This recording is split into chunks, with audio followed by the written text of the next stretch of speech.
જો આવું ખડ છે અમારા ખેતરમાં ખડ થઈ ગયું છે ભાઈ. દાળિયા ઝડતા નથી, વરસાદ થતો નથી. ના માંડવી છે.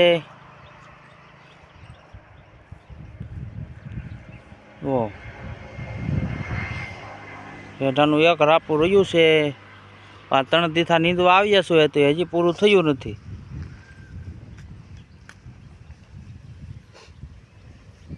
ના એક દાળિયું છે તો એ હરખું કાંઈ નીંદતું નથી. દોડ્યો ખડ રાખી દે, અડધું નીંદે. તમારે કંઈ દાળિયા સારા હોય તો કહેજો, તો અમારે ત્યાં મોકલજો. જો ખડ ભેરાઈ ગયું હાવ. દાળિયા જડતા નથી ક્યાંય.